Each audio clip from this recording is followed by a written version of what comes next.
In a world wealthy enough, most people believe they can avoid politics, wanting to be left out of the games and the lies of those who think daily of power. We are reminded yet again we cannot, that we must participate, as tyranny encroaches. The Iranian exile community reaches from Los Angeles to Tokyo, Oslo to Johannesburg. It is part of the greater Iranian expatriate community, most of whom know they could be joining us at any moment. Maybe before knowing it, before stepping off the plane at Mehrabad and being told they work for some spy agency. Which one, they'll let you know. Most of us are not sure we can go back, even to visit. When Iran erupts, we forget our other concerns, disregard whatever trifling politics are dividing people in our new home, even pause our jokes about what passes for oppression here in the free world. And we watch, through magic windows, some fresh fury filling the streets we still recognize, and the people we wish we could invite inside, to read poetry all night and forget for a while, like we can. We watch the struggle of those who suffer because politics never leave them alone. And by their struggle we are minded of some eternal truths. Victory is not assured. If it comes, we might not live to see it. We may need to be trickier than the devils who decide for us. And the greatest power, always, is in fearless unity. Which is why the fear of every bully is a band against him. Some of us watch for a clue to a new understanding, seeking a better way to grip a madness that can only be explained by the momentum of distrust. Others hunt for a gap in the armor through which to send an arrow farther than Arash sent his. Hundreds of Iranian American professors rallied thousands of their colleagues to urge the US president not to negotiate, while people are being tortured, protesters are shot in the street, and minorities are made examples of. Nameless activists and hacktivists slide their kites under locked doors.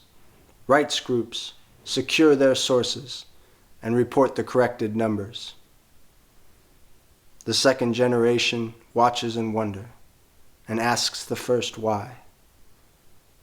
But we all watch in our guilty comfort, waiting for a sign of return, not only of us to Iran, but of Iran to Iran, that ancient, thrice-conquered society that practiced the wisdom of religious tolerance long before others practiced it.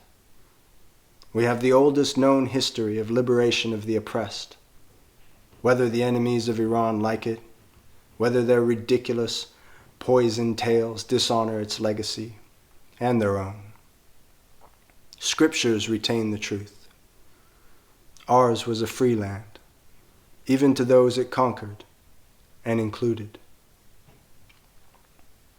There is a new quality in this year's reminder, in the fury of these women, holding out their hijabs as protest signs, not a word needed. Parents are joining their children in those streets, not sending them for vacation. Workers are joining, not fearing association. Women in chador walk beside those risking rape by the animals of the oldest boy network. They would see their sisters have choice, and they have their own complaints against this actual patriarchy. Only a fool in power could ignore the writing on the train car wall, or believe himself safe, if not heedful, to the growing whisper, now finding color in its voice, a whisper no longer. Iran will return, whether anyone likes it. My mother watched, pregnant, from a rooftop in Tehran. A black river of women forgotten by a puppet regime, whose flags still wave among our privileged exiles, as though a lion has any need for a sword or crown. She watched those Shiite women march for the right to choose, for their daughters, uncovered against their family's will, just to be allowed into school. And then she watched the unreformed religion of Abraham steal back that same right and cover the whole nation with chador, blocking the entering light. What makes an errant, blonde, Ferengi woman climb buildings for a better view, for a better understanding? It is the same instinct that made my great-uncle, the Ayatollah of Kashan, slap the Shah. It's what made my great-grandfather, one of Iran's 3 tobacco magnates, call the other 2 to conspire the tobacco revolt, which inspired Iranians toward constitutional revolution.